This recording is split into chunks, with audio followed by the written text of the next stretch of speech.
Una de las armas más poderosas con las que cuentan las feministas y los promotores de la ideología de género es la manipulación del lenguaje.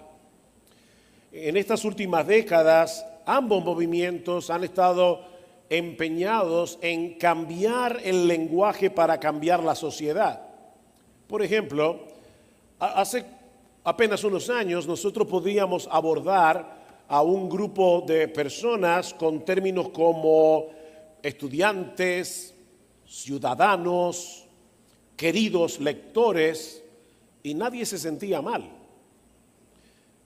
Sin embargo, hoy día muchos consideran que este tipo de lenguaje es un instrumento sexista para denigrar a la mujer. Y por eso hay que decir estudiantes, estudiantas, ciudadanos, ciudadanas, las, los y ahora les.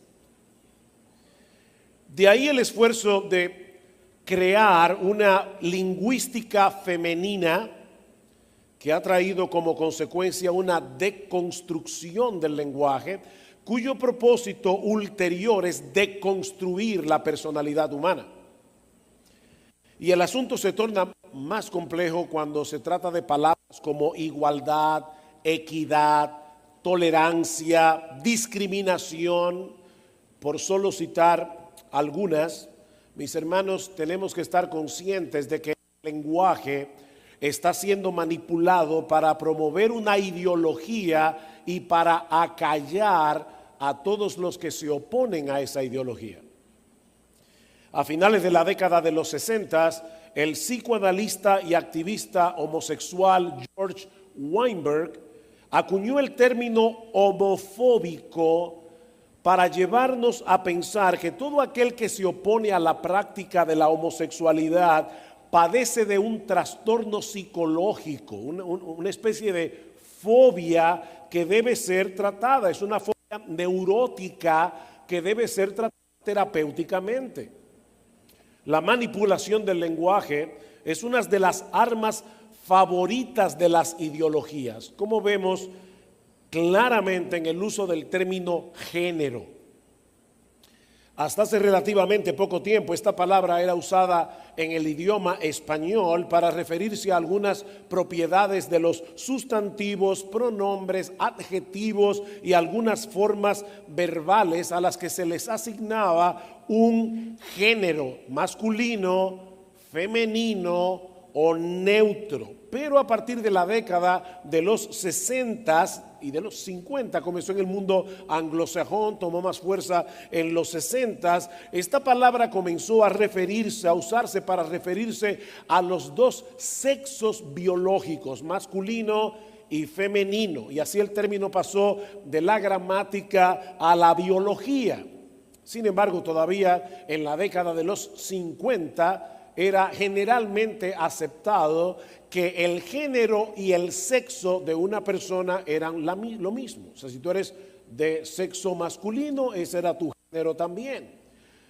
Pero a partir de la década de los 60, algunos grupos comenzaron a popularizar la idea de que debemos hacer una distinción entre la dimensión biológica de un individuo, es decir, el sexo con el que nace cada uno, de su dimensión psíquica, es decir, el sexo con el que la persona se identifica o como tú te percibes a ti mismo. Dicen ellos, existe la posibilidad de que una mujer haya nacido atrapada en el cuerpo de un hombre y viceversa. Porque a final de cuentas no es la biología, sino tus sentimientos los que determinan lo que realmente eres, tu identidad. Es así como andando el tiempo surgió lo que hoy conocemos como ideología de género, que plantea la teoría de que nuestro comportamiento como hombres y como mujeres, así como la práctica de nuestra sexualidad, son meras construcciones sociales y culturales que nada tienen que ver con nuestra anatomía. Por supuesto, si tuviéramos más tiempo, veríamos que esto no comenzó en los 60, esto comenzó mucho antes. Pero, como decía esa famosa filósofa Mafalda, argentina, cuando en un parque de repente alguien vio a dos personas besándose públicamente y uno viejito dijo, esto es el acabose. Y Mafalda le dijo, no, este es el continuose del empezóse de ustedes. Porque realmente las ideas tienen consecuencias. Así que esto no comenzó en la década de los 50, esto comenzó mucho antes. Lo que propone la ideología de género es una deconstrucción del ser humano, de la sociedad y de la familia tal como la hemos conocido hasta ahora, provocando una profunda y peligrosa distorsión de la realidad. Ahora, hermanos, si bien es cierto que el lenguaje puede distorsionar la percepción que tenemos de nosotros mismos, el lenguaje no puede cambiar nuestra naturaleza. Y lo que quiero hacer en este tiempo que nos resta es examinar algunos lentes teológicos provistos por Dios en su palabra para que podamos ver la realidad tal como la realidad es. Seguramente muchos de ustedes alguna vez han ido a un oculista y cuando les van a examinar la vista, ¿verdad? Le ponen un lente bien raro y el oculista va sobreponiendo un lente tras otro y te dice, ¿ves mejor? Un poco mejor, y va poniendo un lente hasta que encuentra la gradación de tus espejuelos. Bueno, lo que yo voy a hacer en esta tarde, ven que acabamos de comer. Lo que yo les propongo en esta tarde es ponerles este aparato y les voy a ir sobreponiendo lentes para que nosotros podamos ver cada vez más clara la realidad. Y el primer lente es el lente teológico de la creación. El lente teológico de la creación. Este es el primer punto de referencia que tú y yo necesitamos para discernir nuestra identidad.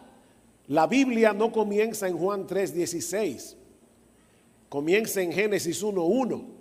En el principio creó Dios los cielos y la tierra. Este mundo tiene un creador. Tú y yo fuimos creados con un propósito. Y eso quiere decir, mis hermanos, que hay alguien con A mayúscula que no solo posee plena autoridad sobre nuestras vidas, sino también un conocimiento perfecto de lo que somos como seres humanos. Y hay al menos dos grandes verdades que se nos enseña en el primer capítulo del libro del Génesis acerca de nuestra identidad como personas. La primera gran verdad es que nosotros fuimos creados a imagen y semejanza de Dios, de manera que podamos tener una comunión significativa con Él. Entonces dijo Dios, hagamos al hombre a nuestra imagen conforme a nuestra semejanza. Es esa imagen de Dios en nosotros que define nuestra identidad, es lo que le da valía, significado y propósito a la existencia humana. Nuestro valor, mis hermanos, no depende de nuestros logros. Es algo que nos fue dado por el mero hecho de ser portadores de la imagen de Dios. Lo segundo es que Dios creó a todos los seres humanos poseyendo de dos identidades sexuales, varón y hembra, hombre y mujer, dos seres creados a la imagen de Dios que se complementan entre sí. Creó Dios al hombre a su imagen, a imagen de Dios los creó, varón y hembra los creó. De manera, mis hermanos, que la masculinidad y la feminidad no son categorías artificiales producidas por una sociedad patriarcal con el propósito de subyugar a las mujeres, sino que revelan el diseño original de Dios en la creación del ser humano. Un diseño que, por cierto, dice en Génesis capítulo 1, versículo 31, que era bueno en gran manera. Tanto el hombre como la mujer reflejamos la imagen de Dios y por lo tanto poseemos la misma dignidad. No se confundan en eso.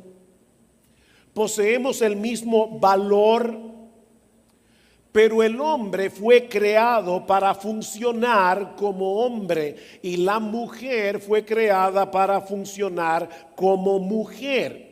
Eso está entrelazado en toda nuestra estructura biológica, psíquica y emocional. Como bien señala la cardióloga Paula Johnson, cada célula posee un sexo. Lo que esto significa es que los hombres y las mujeres son diferentes a nivel celular y a nivel molecular. Hermanos, eso no tiene nada que ver con una filosofía de género. Eso tiene que ver con lo que somos en realidad, tal como Dios nos creó. Y es interesante notar que en el Nuevo Testamento el Señor Jesucristo apela a este mismo pasaje del Génesis como una realidad histórica. Cuando le preguntaron al Señor acerca del divorcio, Mateo 19, ¿qué respondió Jesús? ¿No habéis leído? Y yo me imagino que cada vez que Jesús le decía eso a los fariseos tenían que ponerse furiosos, porque ellos decían conocer el Antiguo Testamento, pero no lo estaban interpretando correctamente. Y Cristo les dice, ¿no habéis leído que el que los hizo al principio, varón y hembra, los hizo? Jesús está partiendo de la premisa de que Génesis 2 no es una leyenda, no es un mito, es un relato fidedigno de lo que ocurrió en la creación. De manera que no podemos ignorar el relato de la creación sin ignorar al mismo Jesucristo. Poseemos por diseño una de estas dos identidades sexuales. Mis hermanos y hermanas, eso es más que evidente en nuestros cromosomas, en nuestras hormonas, en nuestro cerebro, en nuestras células, en nuestro aparato reproductivo, en todo nuestro cuerpo. Somos diferentes y gloria al Señor que es así. Yo no me imagino estar casado con una mujer que sea como yo, hombre, o que piense como un hombre, o que sienta como un hombre. A veces los maridos nos olvidamos de eso, que no estamos casados con un hombre, estamos casados con una mujer y somos diferentes. Y es funcionando como hombres y mujeres que glorificamos a Dios al mostrar su imagen multifacética en el complemento perfecto de la masculinidad y la feminidad. Repito, estos no son estereotipos construidos socialmente, es una realidad determinada por el diseño original de Dios. Por eso es que Pablo puede decir a los hermanos en Corinto, portaos varonilmente y esforzaos. Y por si acaso, hombres, portarse varonilmente no es portarse como machos, es portarse varonilmente, es portarse como hombre. Por eso Pablo dice, todas vuestras cosas sean hechas con amor. O sea, portaos varonilmente, todas vuestras cosas sean hechas con amor. Existe tal cosa como un comportamiento masculino y un comportamiento femenino que el hombre y la mujer aceptaban con deleite antes de la caída. Dice en Génesis capítulo 2, versículo 23, que cuando Dios hizo a Eva y la trajo de Adán, Él aceptó con sumo gozo a este ser humano, este regalo de un ser humano creado a imagen de Dios, pero que poseía una identidad sexual diferente a la de él. Dijo entonces Adán, y algunos expertos en hebreo dicen que la estructura de estas palabras de Adán son un poema. Así que, hombres, las primeras palabras que Adán pronunció fue un poema dedicado a la mujer. Esto es ahora hueso de mis huesos y carne de mi carne. Esta será llamada varona, Isha, porque del varón fue tomada. Y luego Moisés añade en el versículo 25 que estaban ambos desnudos, Adán y su mujer, y no se avergonzaban. No existía el sentimiento de vergüenza, ni de sus cuerpos, ni de su identidad sexual. El hombre en el paraíso se sentía realizado siendo hombre y la mujer se sentía realizada siendo mujer. Y ambos se gozaban en el hecho de funcionar como criaturas de Dios, viviendo para su gloria, haciendo su voluntad.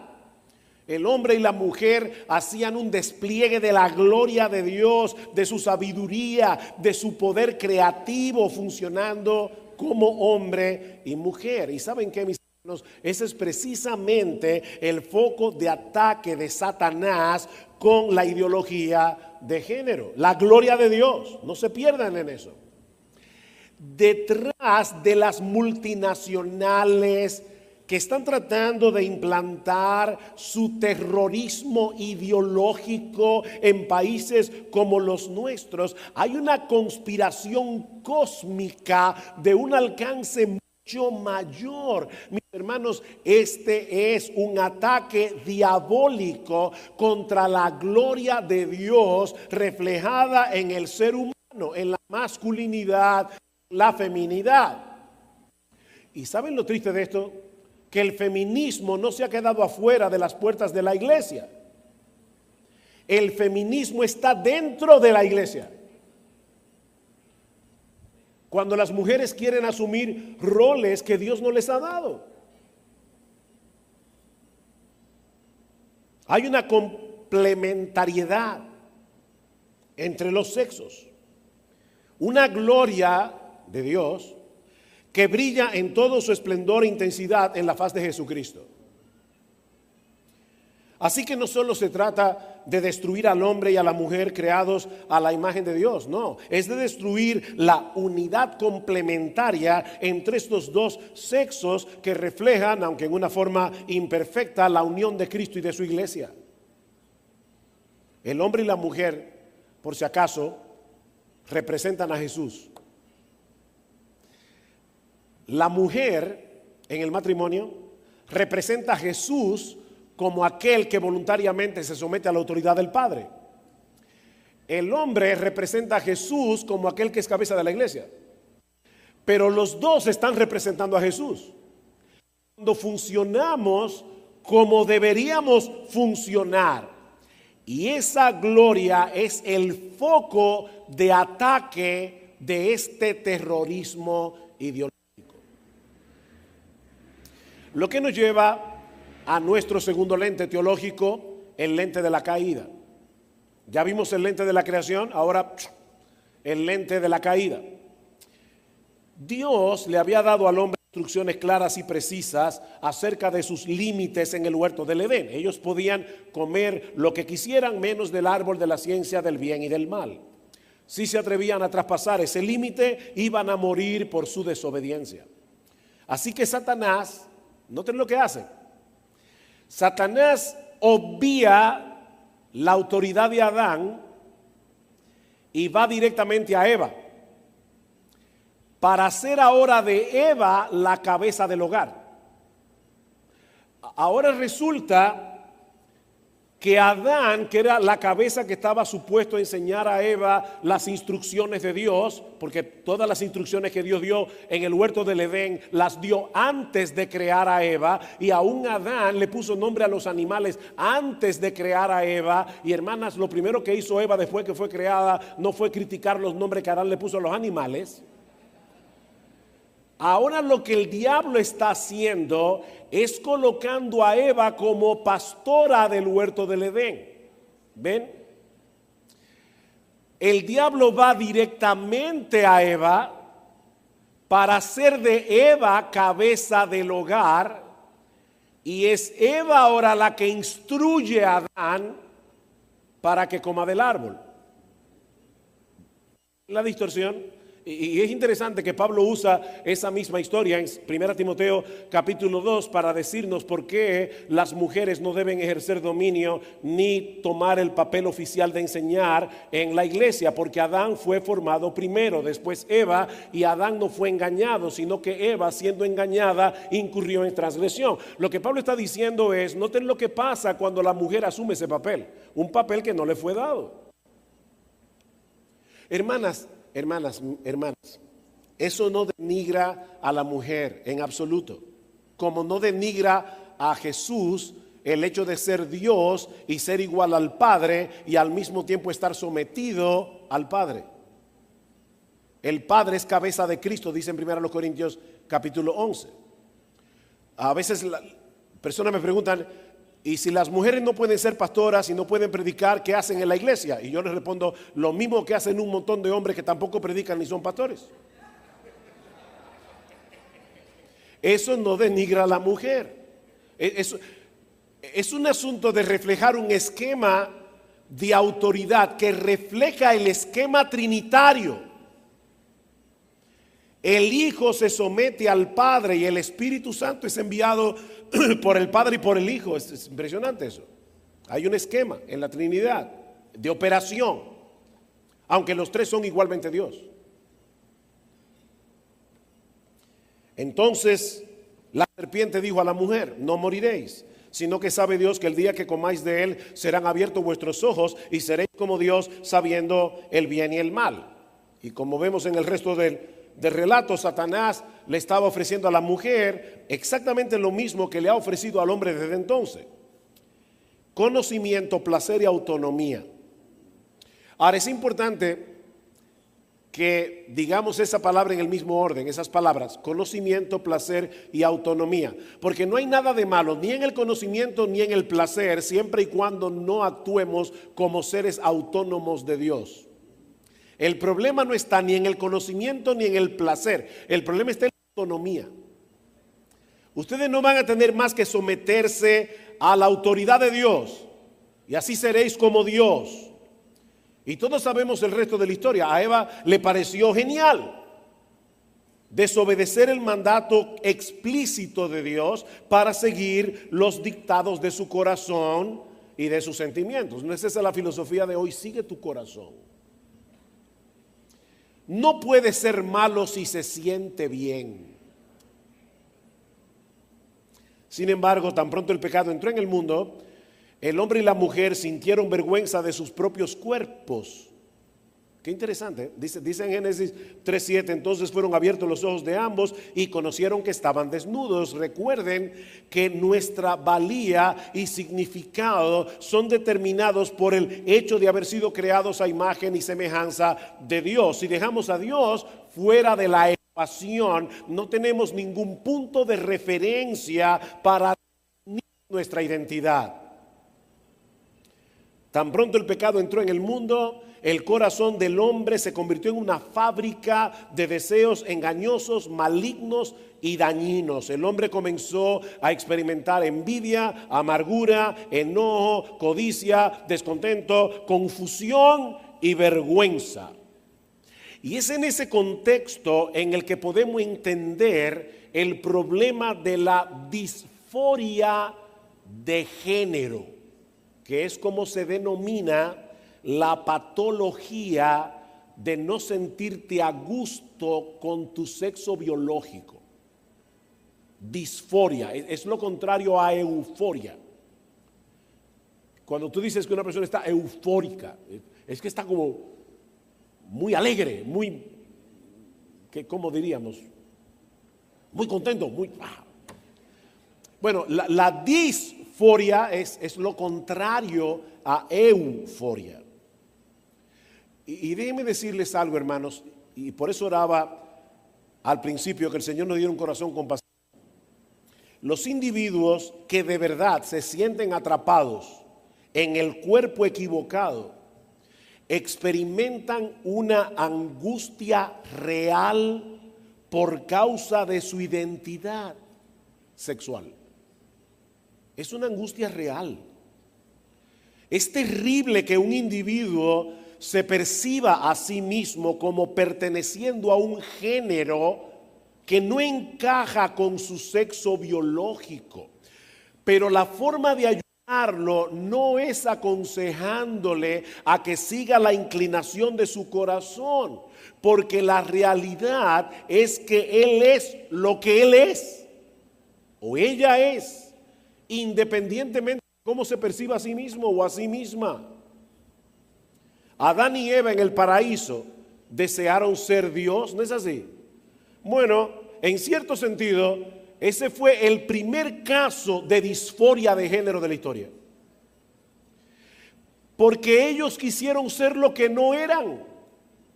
El hombre no es Dios, ni puede llegar a serlo.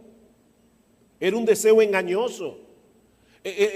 El mero hecho de yo querer ser Dios no me convierte en Dios. Lo que yo desee no impacta lo que yo soy. Adán y Eva no se convirtieron en dioses. por querer ser Dios. Más bien destruyeron la imagen, distorsionaron la imagen de Dios con la que fueron creados, por ese deseo engañoso.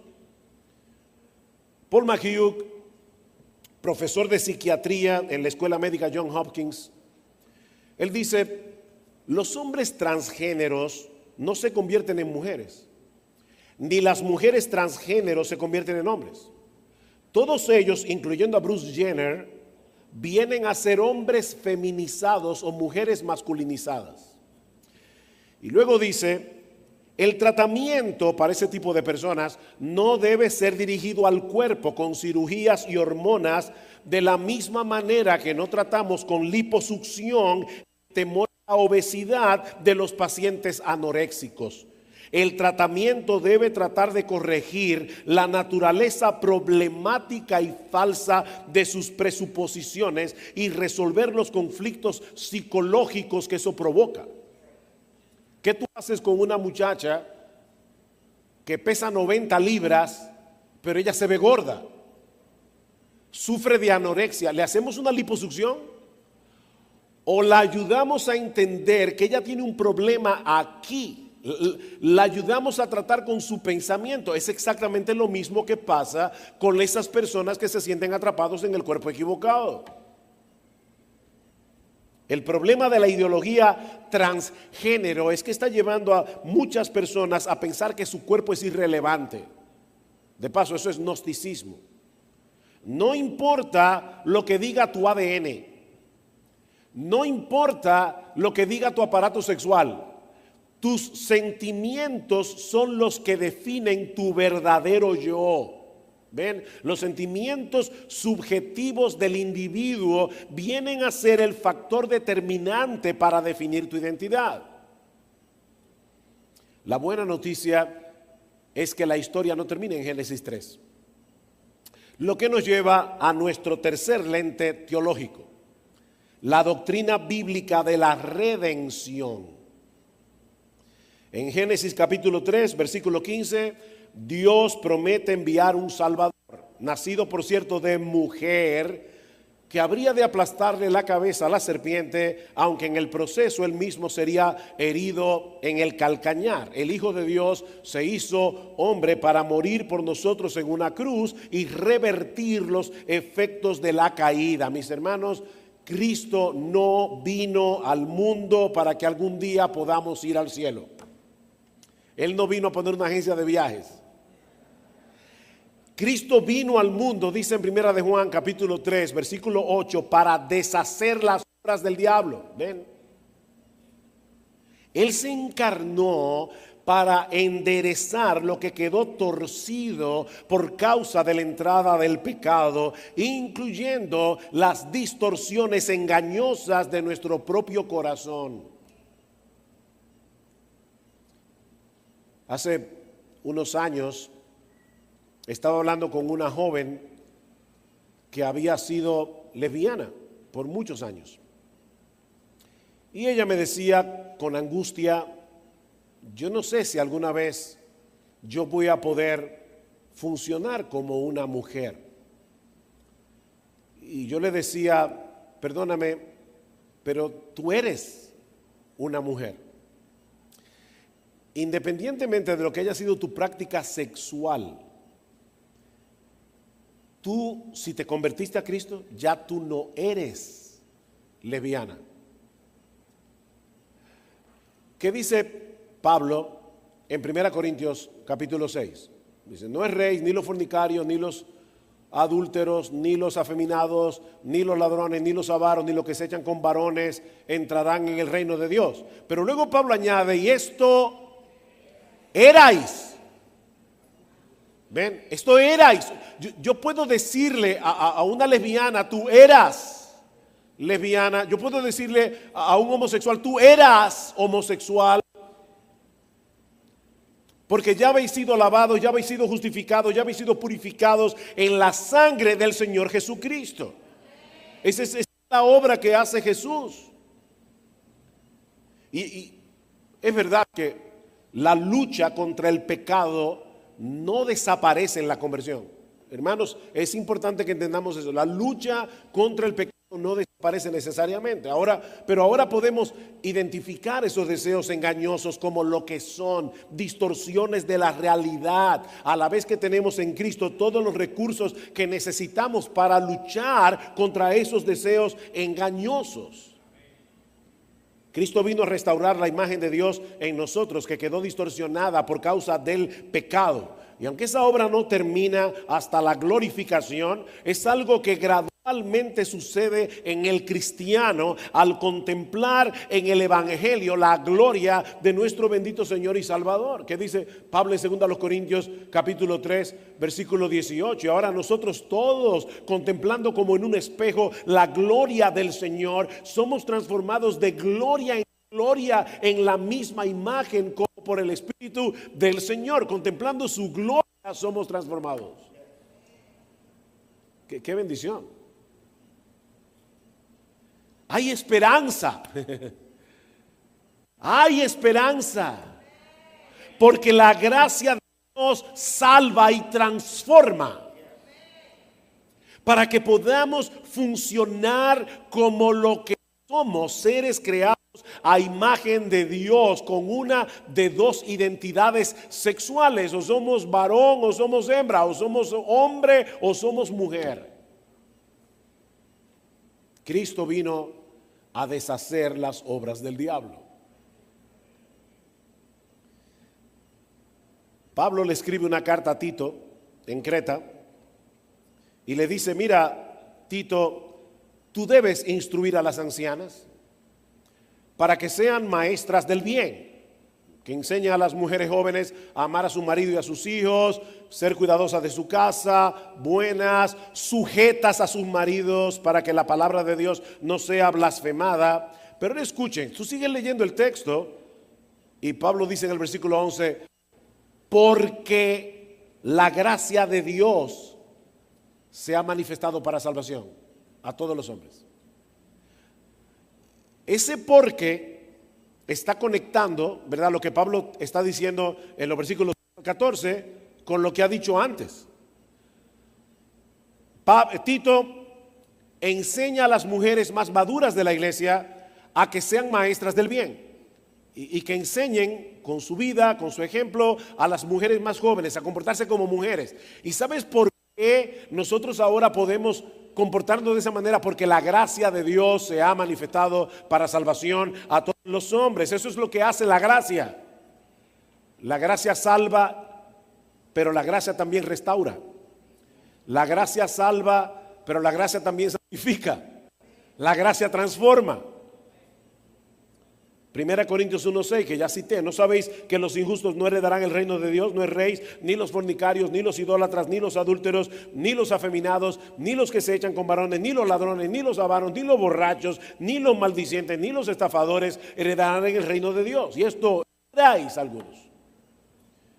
Mas ya habéis sido lavados, ya habéis sido santificados, ya habéis sido justificados en el nombre del Señor Jesús y por el Espíritu de nuestro Dios. Esa es la buena noticia del Evangelio, que hay perdón y transformación en Cristo para todo aquel que cree. 2 Corintios 5:17, estoy seguro que muchos de ustedes se lo saben de memoria. Si alguno está en Cristo,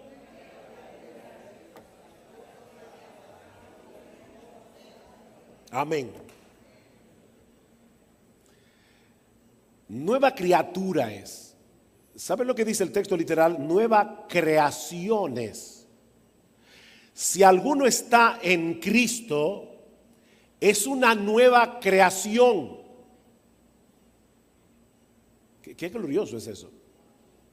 Qué alentador. ¿Qué dice Pablo a los romanos? Después de haber expuesto lo que es el Evangelio, las implicaciones del Evangelio en la santificación, no solamente en la justificación, llega a Romanos 2 y dice: ahora pues, hermanos, os rogamos por las misericordias de Dios que presentéis vuestros cuerpos en sacrificio vivo, santo, agradable a Dios, que es vuestro culto racional. No os conforméis, no os adaptéis a este siglo, no se dejen meter en el molde de este mundo, sino déjense transformar por medio de la renovación de vuestro entendimiento, para que comprobéis cuál sea la buena voluntad de Dios, agradable y perfecta. Ven, esto es el Evangelio, pero esto es lo que el Evangelio hace. Pero no solo eso. También tenemos la buena noticia de que algún día todo lo creado será plenamente restaurado a una condición superior a la que tenía Adán antes del paraíso. John Milton, el famoso poeta inglés, es conocido por su magna obra El paraíso perdido, el paraíso recobrado. Pero hay algo ahí que debe ser cualificado, porque si bien es cierto que Cristo recobra el paraíso, nosotros no vamos a volver a donde estaban Adán y Eva. Nosotros estaremos en una condición mejor que la de Adán y Eva, porque ya no podremos pecar nunca más. Se acabó el pecado, se acabó la lucha, se acabaron las tentaciones para siempre. Seremos glorificados. El último lente teológico, la glorificación. Romanos 8. Qué pasaje. Yo sé que este es un pasaje extenso, pero vale la pena leerlo. Dice Pablo: yo tengo por cierto que las aflicciones del tiempo presente no son comparables con la gloria que en nosotros ha de manifestarse, porque el anhelo ardiente de la creación es el aguardar la manifestación de los hijos de Dios, porque la creación fue sujetada a vanidad, a producir lo que no sirve. Si alguno de ustedes ha trabajado alguna vez en un jardín, saben muy bien que naturalmente en el jardín no crecen gardenias y claveles, sino hierba mala. El mundo fue sujetado a vanidad. ¿Pero para qué? Dice, no por su propia voluntad, sino por causa del que la sujetó en esperanza. Porque también la creación misma será libertada de la esclavitud de la corrupción a la libertad gloriosa de los hijos de Dios. Todo será transformado. Recientemente mi esposo y yo tomamos unos días ahí de vacaciones y pudimos ir al estado de Maine en Estados Unidos. Eso es precioso, precioso. Y uno piensa, wow, la verdad que en el mundo hay tantos paisajes bonitos, pero mis hermanos, cuando nosotros seamos glorificados y el mundo sea transformado, eso va a ser 1000 veces mejor. Yo no entiendo cómo va a ser eso. Decía C.S. Lewis que si nosotros pudiéramos ver ahora mismo a los creyentes de la iglesia como van a ser cuando sean glorificados, nos sentiríamos tentados a adorarlos. Sí, ese hermanito y esa hermanita que se te hace difícil de soportar, va a ser glorioso en el cielo. ¿Saben qué es lo más glorioso que habrá en el cielo? Pastor, las puertas de perlas. No, no olvídate de eso. Ni es el mar de cristal. Todo eso es simbólico de otra cosa. Lo más glorioso que va a haber en el cielo es Jesús. No olviden, es Jesús. Ahora, ¿saben qué es lo segundo más glorioso que habrá en el cielo? Que todos seremos igualitos a Él. Dice que cuando Él se manifieste seremos semejantes a Él porque le veremos tal como Él es. Dice Pablo, porque sabemos que toda la creación gime a una y a una está con dolores de parto hasta ahora. Y no solo ella, sino que también nosotros mismos, que tenemos las primicias del Espíritu, nosotros también gemimos dentro de nosotros mismos, esperando la adopción, la redención de nuestro cuerpo. No somos gnósticos. Esperamos la redención de nuestro cuerpo físico. Yo no sé por qué hay personas que tienen una idea súper aérea de lo que será la vida en el cielo. Yo me imagino el cielo concreto. De verdad hay hermanos que creen que se van a pasar la eternidad brincando de nube en nube. Y la única preocupación que vamos a tener es que no se te caiga el arpa. No. Nosotros vamos a vivir en una tierra glorificada, en esta tierra. No somos testigos de Jehová, pero los mansos heredarán la tierra y vivirán para siempre sobre ella. Es una tierra glorificada. Así que olvídate de la nube esa.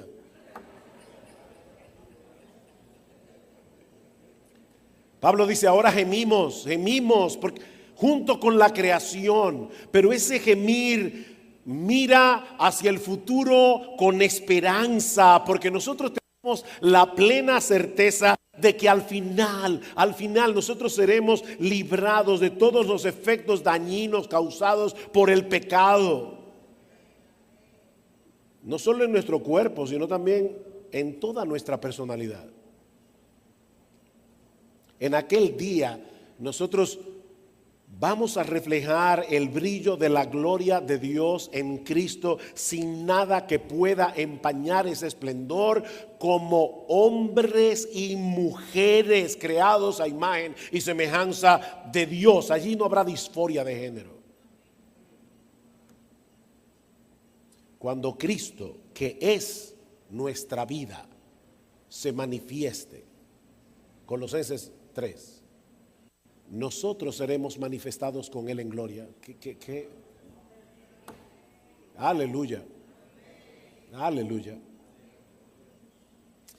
Por eso alguien decía que todos nosotros vivimos en un mundo tipo Génesis 3, dañado por el pecado, pero en el que todavía se mantiene el plan original de Génesis 2, mirando con expectativa Apocalipsis 21. Nosotros vivimos en un mundo tipo Génesis 3 que todavía conserva el diseño original de Dios. Él no ha cambiado en Génesis 2, pero dañado, y por lo tanto mirando con expectativa Apocalipsis 21. Todavía experimentamos una guerra interna con los deseos carnales que batallan contra nuestras almas, como dice Primera de Pedro capítulo 2 versículo 11, pero sabemos que el día llegará cuando esa guerra termine para siempre. Para siempre. Dice que cuando Cristo vuelva, Él transformará el cuerpo de la humillación nuestra para que sea semejante al cuerpo de la gloria suya. Wow. Y dice que los justos, Mateo 13, brillarán como el sol en el reino de su Padre. Yo creo de verdad que si nosotros miráramos a los hermanos de la iglesia con ojos futuristas, tendríamos menos problemas en la iglesia.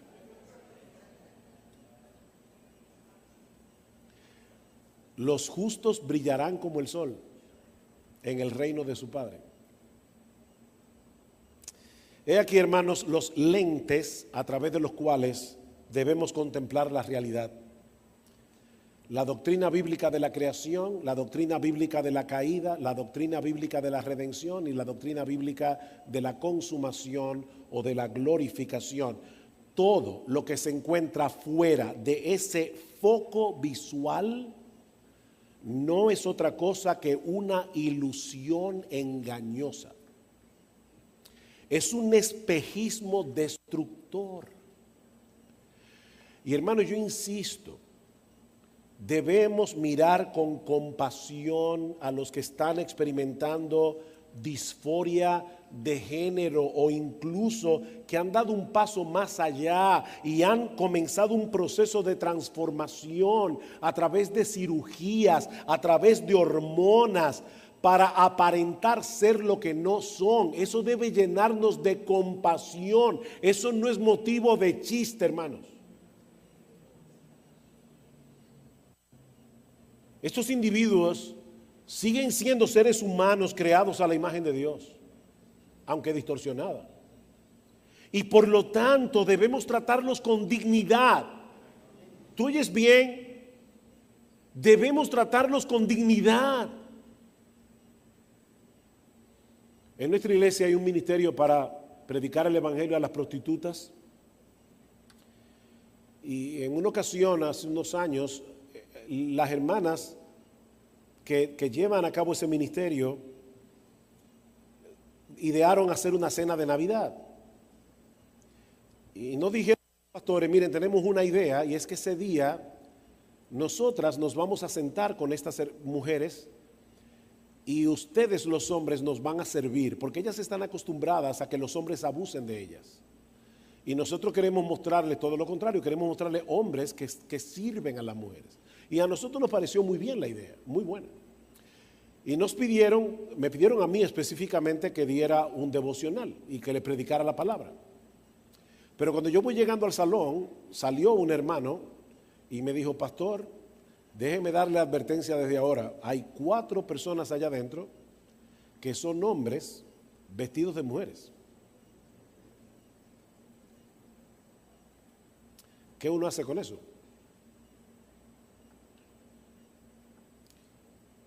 Miren, yo hice todo lo posible, de verdad, por hablarles del Evangelio de Jesucristo sin tener cara de espanto. Esos son los momentos cuando uno tiene que poner cara de gato. ¿Ustedes se han dado cuenta que uno nunca sabe si el gato está contento, de verdad, o sea, con el perro tú sabes, pero con un gato, bueno, esos son los momentos en que hay que poner cara de gato y tratar a estas personas como lo que son, personas, y tratarlas con dignidad y tratarlas con respeto y mostrarles compasión.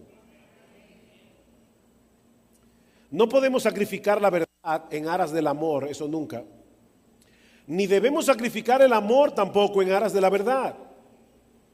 Al compartir el Evangelio con estas personas, no debemos olvidar que nosotros también somos pecadores salvados por gracia. Tal vez tú no eres transgénero, tal vez tú no eres homosexual, tal vez tú no eres lesbiana, tal vez nunca tuviste ese problema, pero merecías el mismo infierno. El mismo infierno. ¿Tú te olvidaste de eso? ¿Saben que uno de los problemas que tienen las personas que se convierten de ese mundo de los lesbianas y homosexuales y vienen a la iglesia? Uno de los problemas, y a mí me parte el corazón y me hace llorar, uno de los problemas que tienen esas personas es que muchas veces no encuentran en la iglesia el mismo sentido de comunidad que tenían en sus comunidades gays. Eso es triste. Queremos de verdad que estas personas puedan venir a funcionar como miembros de una iglesia local. Amémoslos. Esto erais algunos. En Corinto habían personas que eran lesbianas, que eran homosexuales y se habían convertido al Señor y habían dejado de serlo, obviamente, aunque tuvieran luchas en su corazón.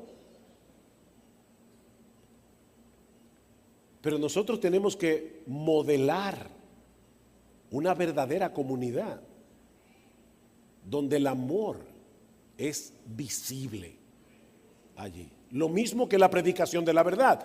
Vuelvo y repito, no estamos hablando aquí de aligerar el mensaje. No estamos hablando aquí de dejar de llamarle pecado a lo que se llama pecado. No. Hablando la verdad en amor, dice Pablo en Efesios capítulo 4, versículo 15. Hablando la verdad en amor, crezcamos en todo, en aquel que es la cabeza. Esto es Cristo, de quien todo el cuerpo, bien concertado y unido entre sí, por todas las coyunturas que se ayudan mutuamente, según la actividad propia de cada miembro, el cuerpo recibe su crecimiento para ir edificándose en amor. Eso es la iglesia.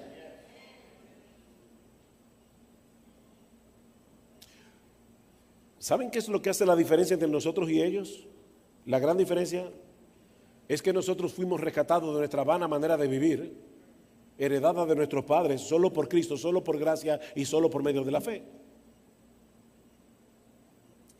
Así que sigamos proclamando el Evangelio con la confianza de que ese mensaje sigue siendo el instrumento poderoso que Dios usa para salvar a los perdidos. Mis hermanos, cuando el Señor Jesucristo nos dejó la gran comisión, y esto es esperanzador, Él sabía con las cosas con las cuales nosotros íbamos a estar lidiando en esta época. Él lo sabía de antemano.